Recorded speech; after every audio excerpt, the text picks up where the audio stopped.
हाथ भी बहुत लंबे हैं और उसका अच्छा फायदा उठाते हैं। ये तो आपने किसी मूवी का डायलॉग की याद दिला दी दिबाइन। बहुत लंबे हाथ हैं।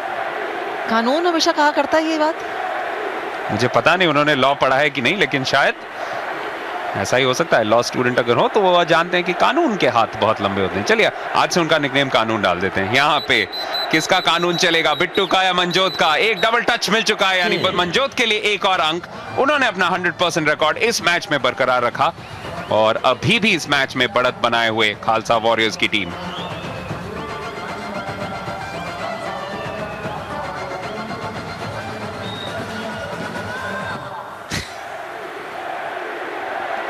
जी अभी थोड़ी सी गुफ्तगू फिर भी चल रही है वैंकूवर लायंस के खेमे में कि क्या उनको रेफरल लेना चाहिए या नहीं। थोड़े से चिंतित है। इस बीच में ये अच्छी बात कि गगन सबरावा अपनी नई रेड की शुरुआत करते हुए और चौथी बार गोपी मानकी की तरफ ही गए हैं फिर से अपनी रेड के लिए। 10, 9, और तीसरी बार 7 जीत के वापस भी आए हैं। सो एक अच्छा कॉन्टेस्ट दोनों गोपी मानकी और गगन सबरावा के बीच में चलता हुआ पीछे नहीं हट रहे कि किसी टॉप क्लास रेडर के सामने अगर आप खड़े हो जाएंगे जैसे गोपी मानकी तो वो उनको हार की चिंता है, ना ही गगन सबरावा को ये चिंता है कि वो मुकम्मल नहीं कर पाएंगे अपनी रेड को। So good kabaddi all-round.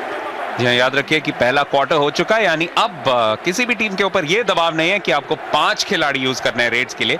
आपके बेस्ट रेडर्स अगर आए तो वही पर्याप्त है। लेकिन यहाँ पे बिट्टू दुगाल की पकड़ बहुत मजबूत है। सामने है गगन जोगेवाल, कोशिश कर रहे हैं उन्हें बैक लाइन तक धकेल के ले सके कि नहीं। एक बार फिर से मजबूत पकड़ उनके सामने फिर से आ चुके हैं। यहाँ पे 30 सेकंड के अंदर शायद बच ना पाए गगन Jogewal. Bittu दुगाल leap of success, खुशी जाहिर करते हुए बिट्टू दुगाल। और क्यों ना हो, अगर आप गगन जोगेवाल को रोकने में कामयाब रह सकते हैं तो यकीनन आपको खुशी जरूर होनी चाहिए। जब से मुकाबला शुरू हुआ है तब से बिट्टू दुगाल और गगन जोगेवाल के बीच में कुछ ना कुछ कशमकश लगी हुई है। और अभी हमने वो शॉट देखा जिसके मुताबिक मुझे ऐसा लगता है कि इस मैच में एक टर्निंग पॉइंट बन सकता था। जब रेफर किया गया था, जिस तरीके से सत्तू के घुटने पे ऐसा लगा था कि चोट लगी थी, तो वो एक बहुत बड़ा टर्निंग पॉइंट बन सकता है इस मैच में। अगर वो चोटिल रहे, वापस नहीं आ पाए मुकाबले में, तो अंजुम एक रास्ता वापसी के लिए बन सकता है वैंकूवर लायंस का। फिलहाल एक बेहतरीन तरीके से वापसी की इस पॉइंट में सुखबीर सरावा ने अपने पैर का, या जो अंगूठा था पैर का, उसका बहुत अच्छा उपयोग किया। और अच्छी चीज ये देखिए कि प्रेजेंस ऑफ माइंड थी, जानते थे कि बहुत करीब हैं पाले के, और अगर ज्यादा देर रोल होते रहेंगे तो हो सकता है मैदान से बाहर चले जाएं। सो अपनी रीच का फायदा उठाते हुए किसी ने अपने हाथों का फायदा उठाया, किसी ने पैरों का फायदा उठाया। जब तक आप अपने पाले में गए तब तक सब सही। ये बहुत बड़ा रेड है। यहाँ पे अगर स्टॉप करने में कामयाब रहे तो वैंकूवर लायंस के लिए वापसी बन सकती है। लेकिन फिलहाल हाफ टाइम बन चुका है और हाफ टाइम के वक्त 7 अंकों का फासला, यानी खालसा वॉरियर्स अभी भी एडवांटेज में अंजुम, लेकिन वैंकूवर लायंस के लिए बहुत बेहतर क्वार्टर, बहुत अच्छी वापसी ये कहूंगी कि जो वैंकूवर लायंस के लिए वापसी करने के लिए 7 अंकों से पिछड़ते हुए तीसरे क्वार्टर यानी दूसरे हाफ का आगाज, और अब दोनों टीमें अपने छोर बदलते हुए। कमेंट्री बॉक्स में भी एक छोर परिवर्तन, क्योंकि अंजुम की जगह आ चुके हैं अजय मेहरा। अभी भी मैं हूं उनके साथ दिबाइन सेन। शुक्रिया दिबाइन। जी हाँ, एक अच्छा मुकाबला चलता हुआ, अच्छी वापसी की है दूसरे क्वार्टर में वैंकूवर लायंस ने, पर बढ़त बरकरार है खालसा वॉरियर्स के लिए। सतनाम सत्तू जो कि कप्तान है, उनके घुटने पे, दाहिने घुटने पे चोट लगी है, यही कारण थोड़ा सा विश्राम करते हुए, पर अभी तक बहुत ही मजबूत प्रदर्शन रहा है खालसा वॉरियर्स का। और जो फर्क नजर आया है दोनों टीमों के बीच में दिबाइन, वो है स्टॉपिंग में। पहले क्वार्टर से दबदबा बना के रखा था सतनाम सत्तू हो, गोपी मानकी या फिर बींदा यानी कि भूपिंदर, पर यहाँ पे एक अंक और मिलता हुआ मंजोत को। आज बहुत ही सराहनीय कार्य किया मंजोत ने। 100% उनका स्ट्राइक रेट, यानी कि 10 में से 10। जी खालसा वॉरियर्स की खास बात यही है कि उनकी स्टॉप लाइन तो मजबूत है ही, लेकिन साथ साथ रेडर्स ने भी बहुत अच्छा पूरी तरह वर्ल्ड कबड्डी लीग में काम किया है। मंजोत फिलहाल 300 का आंकड़ा पार कर चुके हैं, लेकिन इस मैच से पहले ही 3 ऐसे खिलाड़ी थे जिन्होंने 250 से ज्यादा रेड्स मुकम्मल किए थे, और ये और किसी टीम ने नहीं किए हैं। मंजोत ने, राजू ने भी और गगन जोगेवाल ने भी। लेकिन वहीं दूसरी ओर सत्तू का ना होना यानी गोपी मानकी के ऊपर थोड़ा ज्यादा उत्तरदायित्व, और उसे किस तरीके से निभाते हैं वो रह सकती है बाकी 19 मिनट की कहानी। बिल्कुल सही कहा। देखिए, अगर एक बेहतरीन खिलाड़ी यानी कि सतनाम सत्तू भी विश्राम कर रहे हैं, चोटिल हुए हैं, तो गोपी मानकी के ऊपर उतना भार ज्यादा आ जाता है और उम्मीदें बढ़ जाती है कि वो अब लगातार स्टॉपिंग करें, क्योंकि अभी तक 4 स्टॉपिंग उन्होंने भी की हैं, सतनाम सत्तू भी 4 कर चुके हैं। पर कौन किस प्रकार करता है, मुझे लगता है ये क्वार्टर बहुत अहम रहेगा दोनों टीमों के लिए। फिर से अब एक बार देखें तो यहाँ पे जद्दोजहद बहुत ही बढ़िया निकलने का प्रयास कर रहे हैं राजू, और अंत में सफलता भी उनको मिलती हुई। सतनाम ने पूरा प्रयास किया था, पूरा पीछा किया था, जद्दोजहद की थी, संघर्ष किया था, पर दबोच के रख नहीं पाए। अच्छी सोच थी राजू की, क्योंकि सतनाम अपने कैंची के लिए बहुत बहुत मशहूर हैं, लेकिन जैसा कि आपने लास्ट फ्रेम में देखा कि साइज वाइज थोड़े से बड़े जरूर है राजू, तो उन्होंने अपने दूसरे विपक्षी खिलाड़ी को अपने हाथ के डिस्टेंस पे रखा, यानी करीब नहीं आने दिया। यहां पे सुखबीर आज उस लय में नजर नहीं आए और इसी वजह से कोशिश की थी युवा खिलाड़ी करणदीप ने, लेकिन आसानी से वापस जा रहे हैं। देखिए, ऐसा लग रहा है कि it's a walk in the park for Sukhbir. बिल्कुल, बहुत ही आसानी के साथ, सरलता के साथ, ये दर्शाता है कितनी क्षमता है, कितनी बढ़िया टेक्निक है, और उसी का उदाहरण वहां पे पेश करते हो सुखबीर। मुझे याद है पहले क्वार्टर में दवाई उन्होंने 2 रेड मिस की थी, पर उसके बाद उन्होंने दूसरे क्वार्टर में कोई भी गलती नहीं की, तो अच्छी वापसी की है सुखबीर ने, और अपने अनुभव का एक बार फिर परिचय देते हुए, और जहाँ पे उसी प्रकार गगन भी परिचय देते हुए कि कितने बढ़िया एक रेडर है, और अपने अंदाज में धीरे धीरे वापस जाते हुए पाले की तरफ। जी हाँ, शिकन कई लोगों के चेहरे पे, लेकिन कई लोग बहुत बहुत खुश। आपने भी बहुत अच्छी तरह से समर्थन किया है इस वेव वर्ल्ड कबड्डी लीग का, और इसी वजह से हम आप सबके शुक्रगुजार हैं। जी हाँ, आप जो कि टेलीविजन या यूट्यूब के जरिए सारे मैचेस लाइव देख रहे हैं, अपनी प्रतिक्रिया जाहिर कर रहे हैं, हमें ट्वीट्स भेज रहे हैं, बता रहे हैं कि आपको कितना मजा आ रहा है। यहाँ पे क्या स्टॉप पॉइंट मिला है? जी नहीं, उससे पहले डबल टच हासिल कर चुके थे मन्ना। इनका भी परफॉर्मेंस अच्छा रहा है, पहले 2 बार रुके थे, लेकिन उसके बाद से अनस्टॉपेबल। जी हाँ, और मुझे लगता है मन्ना के आने से एक नई सोच आई है, एक नई जान आई है। अगर आप रेड लाइन की बात करें, लंबे कद के हैं, देखिए किस प्रकार डबल टच हुआ, बिल्कुल साफ प्रतीत होता हुआ 24 नंबर की जर्सी में, और आज काफी उम्दा प्रदर्शन किया, ज्यादा दबाव में नजर नहीं आए। कई बार क्या होता है जब एक बड़ा मुकाबला होता है, एक सेमीफाइनल की टक्कर रहती है, तो कुछ खिलाड़ी थोड़े दबाव में आ जाते हैं, प्रेशर अपने ऊपर ले लेते हैं, जैसे उनके कोच भी बहुत बढ़िया तरीके से कह रहे थे, मक्खन सिंह वैंकूवर लायंस के, जब मैं बातचीत कर रहा था उनके साथ दबायन की, बिल्कुल भी टीम दबाव भी नहीं रहेगी, जैसे आम मुकाबला खेलते हैं वैसे ही आप अगर आप जाएंगे तो आप अच्छा प्रदर्शन कर सकते हैं। आपने थोड़ी सी एक झलकी देखी कि गगन थोड़े से शायद चोटिल हैं, क्योंकि याद रखिए जिस तरीके से एक बार उन्होंने अमनवीर के पकड़ से बचने की कोशिश की थी, उस वक्त उनका पूरा शरीर जिस तरीके से मरोड़ गया था, उसके वजह से उनके लिए काफी मुश्किल बन चुका था। यहां पे गोपी मानकी की कोशिश थी, लेकिन थोड़े से नाखुश क्योंकि नहीं रोक पाए। गगनदीप सबरावा बहुत बहुत अच्छे खिलाड़ी है, उनका जो एंकल है, टखना है, वो काफी हेवीली स्ट्रैप्ड है बायां, लेकिन उसके बावजूद जिस तरीके से आसानी के साथ अपने रेड्स मुकम्मल करते हैं, वो बहुत बहुत काबिल तारीफ। बीबी अच्छी पकड़ यहाँ पे खालसा वॉरियर्स के लिए। याद रखिए तीसरा क्वार्टर, इसके बाद मात्र एक ही क्वार्टर शेष है, तो अगर पकड़ अपनी मजबूत रखेंगे इस क्वार्टर में तो मनोवैज्ञानिक दबाव जरूर रहेगा वैंकूवर लायंस की टीम के ऊपर, खासकर आखिरी क्वार्टर में, और तमाम दर्शक मजा लेते हुए। सूरज यहाँ पे अब ढलता हुआ, और जल्दी हम देखेंगे दूधिया रोशनी का प्रयोग होता हुआ, और इसके बाद अभी एक और बड़ा मुकाबला, यानी कि दूसरा सेमीफाइनल, कैलिफोर्निया ईगल्स बनाम यूनाइटेड सिंग्स। जी हाँ, दोनों बहुत बहुत क्लोज मुकाबले होने चाहिए। हालांकि यहाँ पे खालसा वॉरियर्स की एक पकड़ अच्छी है, और सत्तू वापस मैदान पे आने के बाद उनका पहला प्रयास था, लेकिन हालांकि रेड कंप्लीट नहीं कर पाए। लेकिन सुखबीर का सेलिब्रेशन देखिए किस अंदाज में। देखिए दाएं हाथ के हैं, दाएं हाथ से रेड डालते हैं, पर बाएं हाथ का खेल नजर आता है जब भी एक रेड पूरी करके जाते हैं, और ये उनमें योग्यता है। अपने अंदाज में अब उसकी प्रतिक्रिया वहां पे जाहिर की, जैसे दवाई ने बिल्कुल सही कहा।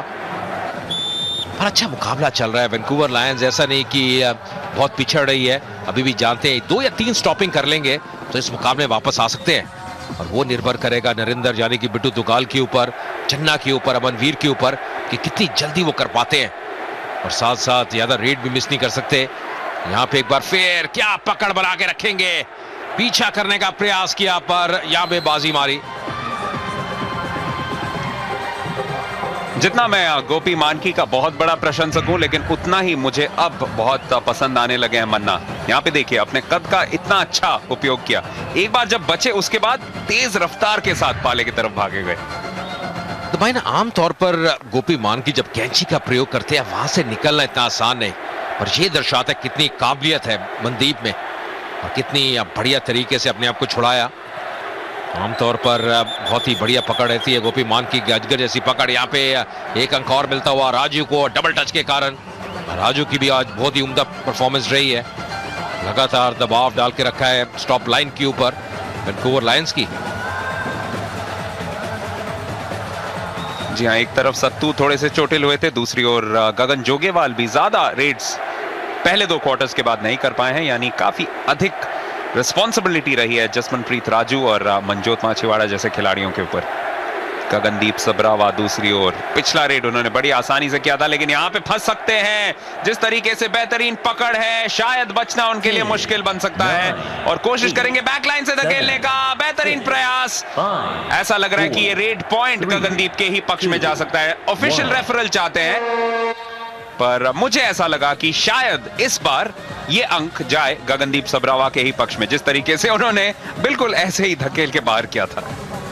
देखिए, अगर कॉपी करें तो कबाबर हड्डी की तरह, पर यहां पे मुझे लगा, जी हां, जैसे आपने कहा, यहां वैंकूवर लायंस को अंक मिलना चाहिए, क्योंकि वहां पे बिंदा का जो हाथ है, वो अगर आप देखें, उनकी कोहनी अगर आप देखें, तो वो जो पीली रेखा है, यानी कि जो लाइन है, उसको क्रॉस कर बैठे थे और यही अब कहते हुए हाथ खड़ा करते हुए, और जी हां, बिल्कुल सही निर्णय, बिल्कुल सही, वैंकूवर लायंस के पक्ष में जाता हुआ। बढ़िया हेयर कट भी कराया गगन ने, और अब ये उम्मीद कर रहे हैं कि अपने बढ़िया हेयर कट की तरह ही आज बढ़िया खेल दिखाएं। अजय, लगता है 2 दिन आराम करके काफी अच्छा रहा है मेरे आंखों के लिए, क्योंकि आज टीवी अंपायर और मैं बिल्कुल एक ही वेवलेंथ पे हैं। मुझे जो नजर आ रहा है वही हो रहा है। यह बहुत बढ़िया चीज है, और कहीं ना कहीं अगर उसी प्रकार की वेवलेंथ हो, वही डिसीजंस हो, तो हमेशा बढ़िया रहता है। और खासकर जब बड़ा मुकाबला हो। यहाँ पे थोड़े से चोटिल नजर आए हैं मनजोत, थोड़े से लंगड़ा के बाहर जाते हुए, ये अच्छी खबर नहीं है खालसा वॉरियर्स के लिए। पर दबाएं, जो कुछ भी है, जो आज माहौल देखा, जो वातावरण देखा, हमें बहुत मजा आ रहा है। निश्चित तौर पे आपको भी बहुत मजा आ रहा होगा, तमाम दर्शक जो मुकाबला देख रहे हैं उनको मजा आ रहा होगा। और साथ में मैं कुछ पंजाबी में कहना चाहूंगा, इस माहौल को देख के खेडा सांझिया ने साडा प्यार सांझा है, खिडारी सांझे ने, और कहीं ना कहीं दर्शक जिन्ने भी आए ने वो भी सांझे ने। वधिया जी वधिया। और अगर आप भी इसमें कुछ ऐड करना चाहें तो जरूर हमारे साथ जुड़े सोशल मीडिया पे, क्योंकि यहाँ पे जुड़ चुके हैं सत्तू और बेहतरीन तरीके से अपनी वापसी को उन्होंने जाहिर किया। हालांकि उसके बाद थोड़ा सा दर्द महसूस कर रहे हैं सत्तू भी और यहाँ पे मनजोत भी, लेकिन सत्तू की पकड़ के वजह से फिर से सुखबीर रोके गए। देखिए, जब भी आते हैं कोई कारनामा करके जाते हैं, ये दर्शाता है कि उनकी काबिलियत के ऊपर कोई भी उंगली उठा नहीं सकता। जो काबिलियत है, जो टेक्निक है, बहुत ही बढ़िया।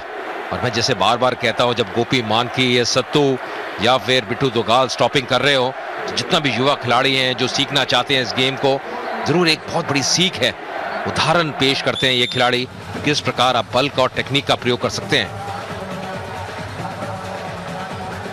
खालसा वॉरियर्स की जो मैनेजमेंट है थोड़ी एंग्शियस है, क्योंकि जानते हैं कि हालांकि 9 अंकों का फासला है इस मैच में या इस खेल में, कभी भी कुछ भी हो सकता है। और खासकर उनके जो कुछ की खिलाड़ी थोड़े से चोटिल बीच बीच में होते रहे, उससे टीम पे असर पड़ सकता है। यहाँ पे सत्तू जैसे हेवीली स्ट्रैप्ड उनका दायां पैर है, लेकिन फिर भी कितनी बेहतरीन कैची उन्होंने लगाई है।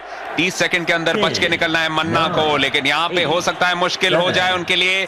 कोशिश करेंगे कि बैकलाइन से धकेले, लेकिन खुद भी बाहर ना निकल जाएं। एक और स्टॉप पॉइंट मिलेगा। क्या पैर उन्होंने बाहर किया था, ये एक बहुत करीबी मामला है, लेकिन फिलहाल स्टॉप गया है सत्तू के ही पक्ष में। देखिए, बहुत बढ़िया सोच थी यहाँ पे सत्तू की। मैं अंत तक देख रहा था जिस प्रकार उन्हें पकड़ बना के रखी। देखिए, ऐसा लग रहा था एक वक्त खुद भी संतुलन खो बैठेंगे, पर क्या उनका पहले पैर गया है।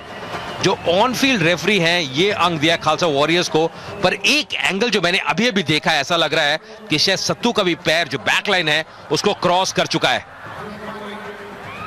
मुझे लगता है बहुत दिलचस्प रहेगा ये रिप्ले। ये देखिए, ये जब पैर लगा, ऐसा लगा कि पहले क्या किसका गया है। उनका सिर लगने से पहले मनदीप का, सत्तू का जो पैर है वो बाहर निकल चुका है। तो यहां पे अंक मिलना चाहिए वैंकूवर लायंस को। जी हाँ, मेरी पहली प्रतिक्रिया यही थी कि ऐसा लगा था कि मन्ना ने उनके पैर को बाहर धकेला था, और ये अगर हो तो बेहतरीन पॉइंट, शायद सोनालिका पार रेड ऑफ द डे बन सकता है। क्योंकि याद रखिए, रेड करने के लिए सिर्फ आपको छू के वापस नहीं, आप ऐसे भी अपना रेड मुकम्मल कर सकते हैं अपने लिए। बेहतरीन प्रयास, और सत्तू की भी तारीफ करेंगे कि बिल्कुल 30वें सेकंड तक उनके साथ ही लगे हुए थे। बहुत ही बढ़िया, जैसे आपने कहा Sonalika rid of the day हो सकती है। जो जद्दोजहद नजर आई, जो संघर्ष नजर आया, जो परिश्रम नजर आया, दर्शनीय। खालसा वॉरियर्स के पक्ष में जाता हुआ, यानी कि जो थर्ड एम्पायर है उनको ऐसा लगा कि कहीं ना कहीं ऐसी चूक नहीं की है सत्तू ने, यही कारण खालसा वॉरियर्स को वो जाता हुआ। अजय, मेरी आंखें फिर से मुझे धोखा दे रही हैं, क्या करूं इन आंखों का। मुझे लगता है आप कबाब और हड्डी की आंखें ले लीजिए, और जितनी जल्दी लेंगे उतना बेहतर है। हड्डी की तो कभी कभी आंखें भी नहीं रहती, लेकिन फिलहाल यहाँ पे बहुत खुश, एक आंखों में चमक है खालसा वॉरियर्स के बेंच पे, क्योंकि हालांकि थोड़े से लकी तरीके से एक अंक उन्हें मिला, लेकिन इसमें कोई शक नहीं कि इस मैच में उनका अच्छा प्रयास रहा है। करमजीत संधू कहते हुए, Khalsa Warriors have a strong chance of winning, stop line is excellent today, Vancouver Lions Raiders are playing well, love from New Zealand. बहुत बहुत शुक्रिया आपका करमजीत, और आप जैसी फैंस हमारे साथ जुड़ रही हैं, इसके वजह से हम बहुत बहुत खुश हैं और बहुत शुक्रगुजार भी हैं जिस तरीके से आपने इस गेम को पूरी तरीके से समर्थन दिया है। देखिए, जब भी एक कांटे की टक्कर रहती है, एक बड़ा मुकाबला रहता है, जैसे पहला सेमीफाइनल, आप यही उम्मीद करते हैं कि दोनों टीमों अपनी 100% एफर्ट लगाएंगी, अच्छा कॉन्टेस्ट देखने को मिलेगा, क्योंकि हार जीत तो होनी है। दो टीमें खेल रही हैं, एक टीम बाहर होगी, पर जिस प्रकार की टक्कर नजर आई है, जद्दोजहद नजर आई है, उसकी तारीफ करनी होगी। यहाँ खालसा वॉरियर्स के पास एक अच्छी बढ़त है। याद रखिए, तीसरा क्वार्टर है, इसके बाद एक ही क्वार्टर शेष, तो जो पकड़ उन्हें बना के रखी है, जो शिकंजा बना के रखा है, उसको जरूर अभी तक लाभदायक रखा है खालसा वॉरियर्स की टीम ने, और अपने हित में रखा है। जी हाँ, खासकर एक इनकंसिस्टेंट रेडिंग परफॉर्मेंस जो रही है, उसने बहुत बड़ा फर्क डाला है वैंकूवर लायंस के लिए। यहाँ पे सुखबीर जरूर ये अंक जीतेंगे, लेकिन ओवरऑल उनका आज का परफॉर्मेंस जो नॉर्मल अपने स्टैंडर्ड सेट करते हैं उसके मुताबिक उतना बढ़िया नहीं। 12 में से सिर्फ 9 ही रेड्स मुकम्मल कर पाए, यानी सिर्फ 75%। एक क्षेत्र जहां मुझे लगता है कि वैंकूवर लायंस से मुझे बहुत उम्मीद थी, दवाएं जिस प्रकार मैंने पिछले कुछ मुकाबले देखे, जो स्टॉप लाइन है वो बहुत कारगर थी। अगर आज देखें, कुछ अच्छे उन्होंने स्टॉप्स किए हैं, मनवीर ने 3 किए हैं, नरेंद्र ने 2 किए हैं, चन्ना यानी कि चरणजीत 1 कर चुके हैं, पर इतने कंसिस्टेंट नहीं रहे। हम लगता है ये जो कमी है वो खल रही है। दूसरी तरफ ये भी कह सकते हैं कि खालसा वॉरियर्स जो रेड लाइन है वो ज्यादा मजबूत है। मनजोत का अभी तक 100% रिकॉर्ड है, राजू भी पीछे नहीं, अभी तक मात्र 2 ही रेड उन्होंने मिस किए हैं, तो फर्क तो है। रेड लाइन बहुत मजबूत है खालसा वॉरियर्स की, पर मुझे लगता है कि अब जो स्तर है स्टॉपिंग का, उसको जरूर इंप्रूव कर सकती है वैंकूवर लायंस की टीम। खालसा वॉरियर्स के फैंस ये भी सोच रहे होंगे कि टीम अगर यहाँ पे जीत भी जाए तो कितना बड़ा यहाँ पे खामियाजा भुगतना पड़ सकता है। कुछ खिलाड़ी थोड़े से चोटिल, पिछले रेड पे आपने देखा गगन भी अपने पीठ को पकड़ के थोड़ा सा दर्द एहसास कर रहे थे, लेकिन जरूर थोड़ा वक्त है, क्योंकि सेमीफाइनल्स के बाद फाइनल्स में अभी थोड़ा वक्त है। 3 दिन बाद है फाइनल्स, यानी थोड़ा सा वक्त मिलेगा रिकवरी के लिए, और ये एक बहुत बड़ी चीज है किसी भी टीम के लिए। एक टफ सेमीफाइनल मुकाबला खेलने के बाद वापसी करने के लिए एक मौका रहेगा। ये पर यहाँ पे तारीफ करनी होगी जो ऑर्गेनाइजर्स हैं कि आप एक अच्छी ब्रेक दी है, एक विश्राम दिया है। जो फाइनल मुकाबला है वो शनिवार को खेला जाएगा, यानी कि आपको अब 2 दिन का पूरा विश्राम मिलता है, जो बहुत जरूरी है। आप चाहते हैं कि सारे आपके जो टॉप खिलाड़ी हैं वो फिट हो।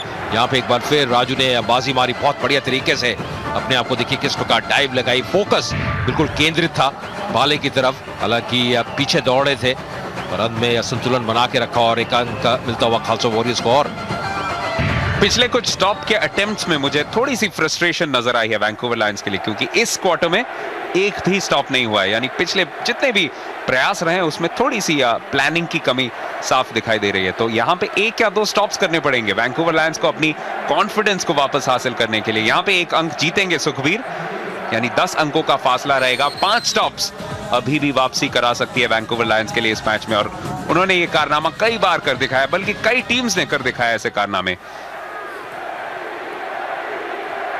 अगले रेड के लिए फिर से गगन, देखना पड़ेगा कि उनकी पीठ पे क्या असर पड़ता है अगर कोई अच्छा शिकंजा कस ले। 267 सफल रेडें पूरी कर चुके हैं और ये उनके लिए 268 भी बहुत ही बढ़िया तरीके से अपने पाले में वापस आते हुए दबाव बढ़ता हुआ वैंकूवर लायंस के ऊपर। उनका खीमा भी जानता है कि अगर इस मुकाबले में वापस आना है तो कहीं ना कहीं यहाँ पे स्तर उठाना होगा, इतना आसान नहीं। 9 अंकों की महत्वपूर्ण बढ़त खालसा वॉरियर्स के लिए।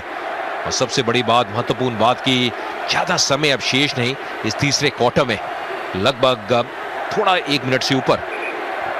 यहाँ पे बड़ी आसानी से धकेला, गोपी मानकी का एक फुट फॉल्ट हुआ था, इसी वजह से एक और अंक मिला है गगनदीप सबरावा को।